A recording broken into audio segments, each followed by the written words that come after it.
അഭിമുഖമായിരിക്കുന്ന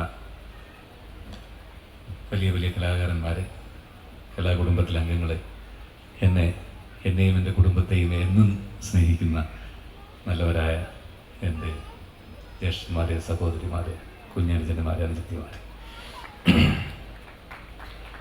ഈ സമയത്ത് ഒട്ടും ഞാനീ പറയുന്ന ഒട്ടും ശരിയായിട്ടുള്ള കാര്യമല്ലെന്ന് എനിക്കറിയാം. കാരണം ഗുരുനാഥൻ്റെ ആദരിക്കുന്ന അദ്ദേഹത്തിൻ്റെ 60ാമത്തെ ജന്മദിന ആഘോഷങ്ങൾ ആഘോഷിക്കുമ്പോൾ തീർച്ചയായിട്ടും രാവിലെ തൊട്ട് വൈകിട്ട് വരെ ഇതിൻ്റെ ചുമതല ഏറ്റുകൊണ്ട് ഇതിലൊരാളായി അങ്ങോട്ടും ഇങ്ങോട്ടും നടക്കേണ്ട ഒരാളാണ് ഞാൻ. പക്ഷേ സിനിമയുടെ ഒരു സ്ഥിതി അതാണ്. കാരണം കോടിക്കണക്കിന് പൈസ മുടക്കുന്ന ഒരു വ്യക്തി, അദ്ദേഹത്തിന് ഇത് എത്രത്തോളം പറഞ്ഞാൽ മനസ്സിലാവുമെന്ന് നമുക്കറിയില്ല. അതുകൊണ്ടാണ് ഞാനിത് ഒരുപാട് മാസങ്ങൾക്ക് മുമ്പ് തന്നെ ഞാൻ ഈ ചിത്രത്തിൻ്റെ നിർമ്മാതാവിനോടും സംവിധായകനോടൊക്കെ പറഞ്ഞിരുന്നതാണ്. ഈ 22-ാം തീയതിയും 23-ാം തീയതിയൊക്കെ എന്നെ ഷൂട്ടിങ്ങിന് വിളിക്കരുത്, കാരണം ഞാൻ പൂർണ്ണമായും വെള്ളിനേഴി എന്ന് പറയുന്നൊരു ഗ്രാമത്തിലായിരിക്കും. ഇതൊക്കെ ഞാൻ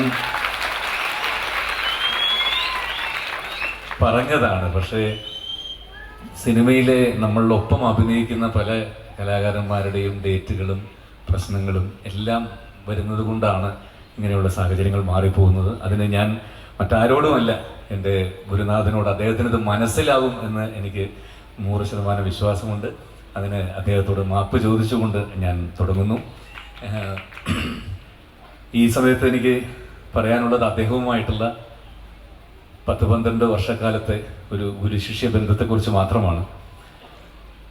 വളരെ യാദൃശ്ചികമായിട്ടാണ് ഇത്രയും വലിയൊരു ഗുരുവിനെ എനിക്ക് കിട്ടിയത്. കാരണം കുട്ടിക്കാലം തൊട്ട് ഒരുപക്ഷെ സിനിമയേക്കാൾ കൂടുതൽ ഉപരി ആനയും ചെണ്ടയും ഒക്കെ ഒരുപാട് സ്നേഹിച്ചിരുന്ന കാലത്ത് വളരെ ദൂരെ നിന്ന് മാത്രം ഇത്തരത്തിലുള്ള വലിയ വലിയ പ്രതിഭകൾ കൊട്ടുന്നത് വളരെ ദൂരെ നിന്ന് നോക്കി കണ്ടിട്ടുണ്ട്. പക്ഷേ അടുത്ത് പരിചയപ്പെടാൻ സാധിക്കുമെന്നോ ഒരു കാലത്ത് അദ്ദേഹത്തിൻ്റെ ശിഷ്യനായി കൊട്ടഭ്യസിക്കാൻ പറ്റുമെന്നോ ഒന്നും സ്വപ്നത്തിൽ പോലും വിചാരിച്ചിട്ടില്ല. പക്ഷെ അതൊക്കെ സാധിച്ചു. അത് ഈ ഗ്രാമത്തിൽ നിന്നുമാണ് അതിന് തുടക്കം കിട്ടിയത്. ഒളപ്പമണ്ണമനയിൽ ഒരു ഷൂട്ടിങ്ങിന് വേണ്ടി ഏകദേശം ഒരു 10-12 വർഷങ്ങൾക്ക് മുമ്പ് വന്നപ്പോഴാണ് സാക്ഷാൽ മട്ടന്നൂർ ശങ്കരൻകുട്ടിമാരാരെന്ന് പറയുന്നത് ഇവിടെ തൊട്ടടുത്താണ് താമസിക്കുന്നത് ഞാൻ അറിഞ്ഞത്.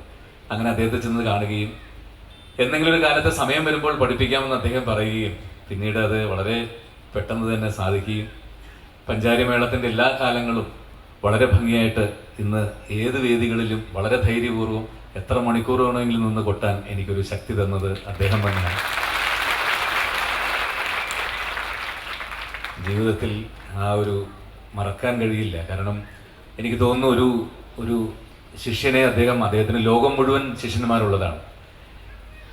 അദ്ദേഹം തന്നെ ഒരു വേദിയിൽ ഈ അടുത്ത ഒരു 4 ദിവസങ്ങൾക്ക് മുമ്പ് എറണാകുളത്ത് വെച്ച് പ്രസ് ക്ലബിൻ്റെ ഒരു പരിപാടിക്ക് അദ്ദേഹം പറഞ്ഞപ്പോൾ സത്യം പറഞ്ഞാൽ സിനിമയിലാണെങ്കിൽ നമുക്ക് ഗ്ലിസറിനിട്ട് കരയാം, പക്ഷേ ഒരു നിമിഷം എൻ്റെ കണ്ണുകൾ നിറഞ്ഞു പോയൊരു സമയമായിരുന്നു അത്. കാരണം അദ്ദേഹം പറഞ്ഞു, എനിക്ക് ലോകം മുഴുവൻ ശിഷ്യന്മാരുണ്ടെങ്കിലും മനസ്സുകൊണ്ടും എന്തോ എനിക്ക് വളരെ അടുപ്പം തോന്നിയിട്ടുള്ളൊരു ശിഷ്യനാണ് എന്നെ അദ്ദേഹം എടുത്തു പറഞ്ഞപ്പോൾ എനിക്കതിന് എന്താ പറയുക, എനിക്ക് വാക്കുകളില്ലായിരുന്നു എന്ന് പറയാൻ. എന്തായാലും ഒരുപാട് സന്തോഷം. ഈ സാധാരണ പണ്ടൊക്കെ ഗുരുനാഥൻ്റെ വീട്ടിൽ ചെന്നാണ് ശിഷ്യൻ വിദ്യ അഭ്യസിക്കുന്നത്. ഈ അടുത്ത കാലത്ത് അതിന് മറ്റൊരിത് കൂടി ഉണ്ടായി. ശിഷ്യന്റെ വീട്ടിൽ വന്ന് ഗുരുനാഥൻ ഏകദേശം ദിവസങ്ങളോളം താമസിച്ച് എന്നെ പുതിയൊരു വിദ്യ പഠിപ്പിക്കുകയും ചെയ്തു. അത് ആശാന്റെ എല്ലാ കാര്യങ്ങളും എനിക്ക് കൃത്യമായിട്ട് അറിയാവുന്നത് കൊണ്ട് ഏത് സമയത്ത് അദ്ദേഹം എണീക്കും, എപ്പോൾ അദ്ദേഹത്തിന് മുറുക്കാൻ വേണം, അത് കഴിഞ്ഞാൽ എപ്പോൾ അദ്ദേഹം മറ്റെന്തെങ്കിലും മോരോ അങ്ങനത്തെ സാധനങ്ങൾ എപ്പോഴാണ് കഴിക്കുക, ഉച്ചയ്ക്ക് എങ്ങനെ ഊണ് കഴിക്കും, അത് ഇലയിൽ വേണം. ഇതൊക്കെ ഞാൻ എൻ്റെ ഭാര്യയോട് പ്രത്യേകം, എന്നേക്കാൾ നന്നായിട്ട് അശ്വതിക്ക് നന്നായിട്ട് അറിയാം. അപ്പോൾ ഞാൻ ഇന്നത് വേണം, ചോറ് ഇങ്ങനെയായിരിക്കണം, ഇത്ര കറികൾ വേണം. അപ്പോൾ അത് വളരെ വെടിപ്പായിട്ടും വളരെ ആഢ്യത്വമായിട്ട് ഭക്ഷണം കഴിക്കുന്ന ആളാണ്. ഞാനത് വെള്ളിനേഴിയിൽ പോയി അദ്ദേഹത്തിന് വീട്ടിൽ നിന്ന് കണ്ടിട്ടുള്ളതാണ്. അതുകൊണ്ട് കഴിഞ്ഞാൽ അപ്പോൾ തന്നെ നിലത്ത് പാവിരിച്ച് കിടക്കണം. അതിന് തലയണ വേണമെന്നില്ല. നിലത്ത് കിടന്നാൽ ഏകദേശം 2 മണിക്കൂർ ഉറക്കം. കൃത്യം 4 മണിക്ക് എണീക്കും. 4 മണിക്ക് എണീക്കുമ്പോൾ ചായയോ കാപ്പിയോ ആവാം, പക്ഷെ അതിൻ്റെ കൂട്ടത്തിൽ എന്തെങ്കിലും ഒരു പലഹാരം വേണം. അത് കഴിഞ്ഞാൽ ഒരു മുറുക്കലുണ്ട് നിലത്തിരുന്നിട്ട്. ഇതൊക്കെ എനിക്ക് കൃത്യമായിട്ട് അറിയാവുന്നത് കൊണ്ട് ഒരു ശിഷ്യൻ ഗുരുവിനെ എത്രത്തോളം ഭംഗിയായിട്ട് നോക്കാമോ അത്രത്തോളം ഭംഗിയായിട്ട് നോക്കണം എന്നുള്ളത് ഞാൻ എൻ്റെ ഭാര്യയോട് അദ്ദേഹം എൻ്റെ വീട്ടിലേക്ക് വരുന്നതിന് മുമ്പേ ഞാൻ പറഞ്ഞിട്ടുണ്ടായിരുന്നു. പക്ഷേ ഞങ്ങൾക്ക് രണ്ടുപേർക്കും ഇത്രയും വലിയൊരു കലാകാരനെ വീട്ടിലൊരു 10-15 ദിവസം ശുശ്രൂഷിച്ച് നോക്കാനുള്ള, ഒരു ഗുരുനാഥനെ നോക്കാനുള്ള ഒരു അവസരം ഒരു ശിഷ്യന് ഉണ്ടാവുക എന്ന് പറഞ്ഞാൽ അത് എൻ്റെ ജീവിതത്തിൽ എനിക്ക് കിട്ടിയ ഏറ്റവും വലിയൊരു മഹാഭാഗ്യമായിട്ട് ഞാൻ കരുതുകയാണ്. കാരണം ഞാനത് പറയാൻ കാരണം 27 വർഷമായിട്ട് ഞാൻ സിനിമയിൽ അഭിനയിക്കുന്ന ഒരാളാണ്. ഇന്ന് വരെ എൻ്റെ വീട്ടിലേക്ക് ഒരു സംവിധായകൻ വരികയോ അല്ലെങ്കിൽ മറ്റൊരു നടൻ വരികയോ ഒരാൾ താമസിക്കും ഇന്ന് വരെ ഉണ്ടായിട്ടില്ല എൻ്റെ ജീവിതത്തിൽ. അപ്പോൾ എന്തായാലും ഇത്തരത്തിലുള്ള വലിയ വലിയ ഒരു മഹാഭാഗ്യങ്ങൾ ജീവിതത്തിൽ കിട്ടുക എന്ന് പറഞ്ഞാൽ, അതേപോലെ തന്നെ ഇന്നത്തെ സദസ്സൊന്ന് ആലോചിച്ച് നോക്കാം. ഞാൻ ഇരിക്കുന്നത് ഉമയാൾപുരം സാറിൻ്റെയും തിരുവിഴ ജയശങ്കർ സാറിൻ്റെയൊക്കെ നടുക്കാണ് ഞാൻ ഇരിക്കുന്നത്. അപ്പോൾ എത്രത്തോളം ഭാഗ്യം ജീവിതത്തിൽ ചെയ്തിരിക്കണം നമ്മൾ ഞാൻ മനസ്സുകൊണ്ട് വിചാരിക്കുകയാണ്. എന്തായാലും ഒരിക്കൽ കൂടി അദ്ദേഹത്തിൻ്റെ ഈ ജന്മദിനത്തിൽ ഇവിടെ വരാനും, 60 വയസ്സെന്ന് പറഞ്ഞാലും തമിഴിൽ ഒരു ചൊല്ലുണ്ട്, പുറന്ത വയസ്സൊന്ന് കടലാതിലെ വരും വയസ്സ് ഇന്നൊന്ന്, സ്കൂളിലെ சேர்க்கும்போது அங்கே சொல்லும் கள்ள வயசு ஒன்று, உத்தியோகம் பார்க்க போகும்போது அங்கே சொல்லும் கள்ள வயசு இன்னொன்று, மற்றவங்க நம்மளை பார்க்கும்போது அவங்க சொல்கிற வயசு ஒன்று. அப்படி நிறைய வேணுமென்றாலும் சொல்லலாம். ஆனால் நம்ம மனசு சொல்கிற வயசு ஒன்று இருக்குல்ல, அப்படி பார்த்தால் மட்டன்னூருக்கு இன்றைக்கும் 18 தான்.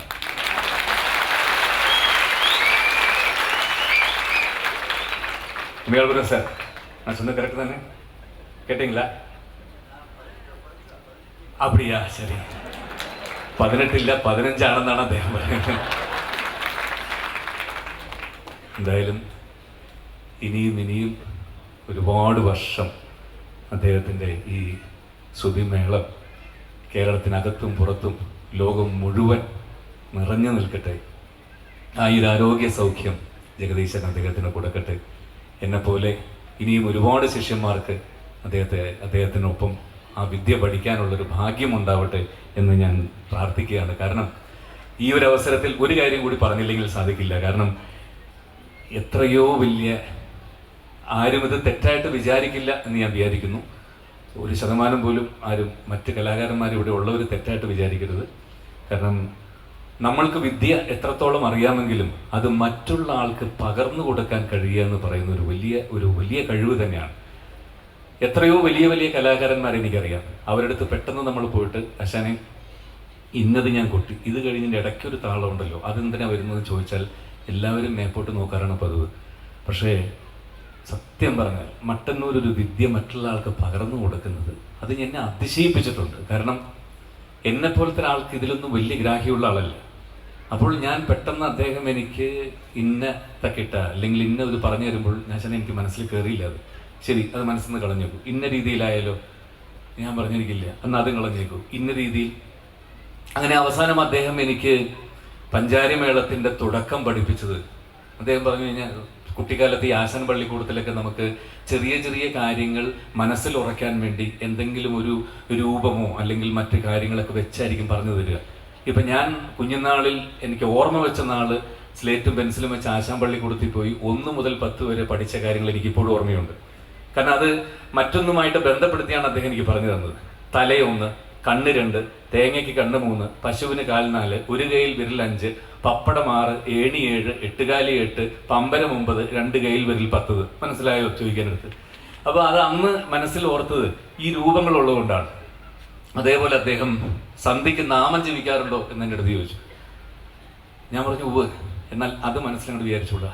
ഹരഹര ശിവനമ, ഹരഹര ശിവനമ, ഹരഹര ശിവ, കൊട്ടിക്കോളൂ എന്ന് പറഞ്ഞു. ഞാൻ കൊട്ടിയപ്പോൾ അത് കൃത്യം താളമാണ്.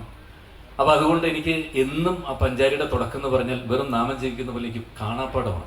അങ്ങനൊരു വിദ്യ ഒരാൾക്ക് പകർന്നു കൊടുക്കാൻ കഴിയുക എന്ന് പറയുന്നത് എനിക്ക് തോന്നുന്നു അദ്ദേഹത്തെ പോലെ ജീവിച്ചിരിക്കുന്ന ഒരാളുമില്ല എന്നാണ് എനിക്ക് തോന്നിയത്. ഒരു പകരക്കാരൻ അതിനില്ല. കാരണം ഞാനിത് പലരിലും പരീക്ഷിച്ച് നോക്കിയിട്ട് അതുകൊണ്ടാണ് പറയുന്നത്. എന്തായാലും ഞാൻ ദീർഘിപ്പിക്കുന്നില്ല. ഞാൻ ഒരിക്കൽ കൂടി ക്ഷമ ചോദിക്കുന്നു. കാരണം തൃശ്ശൂർ അടുത്താണ് ഷൂട്ടിംഗ് നടക്കുന്നത്. മറ്റെൻ്റെ കൂടെ ആരഭിനയിക്കുന്നതായാലും ഞാൻ ഒരു പക്ഷേ വിളിച്ചു പറഞ്ഞ് ഇന്നത്തെ ഒരു ദിവസത്തേക്ക് അവധി എടുത്തേനെ. ഇത് മലയാള സിനിമയിൽ ഏറ്റവും മുതിർന്ന കാരണവരായ ശ്രീ മധു, അദ്ദേഹം എൻ്റെ കൂടെ അവിടെ. അപ്പോൾ അദ്ദേഹത്തിന് നടക്കാനിലൊക്കെ ബുദ്ധിമുട്ടുള്ള ആളാണ്. എന്നിട്ട് പോലും എനിക്ക് വേണ്ടി അദ്ദേഹം അവിടെ കാത്തിരിക്കുന്നുണ്ട്. അപ്പോൾ ക്ഷമിക്കുമെന്ന വിശ്വാസത്തോടെ ഞാൻ ആ പ്രശസ്തി പത്രം അദ്ദേഹത്തിന് വേണ്ടി ഈ വേദിയിൽ വായിക്കും.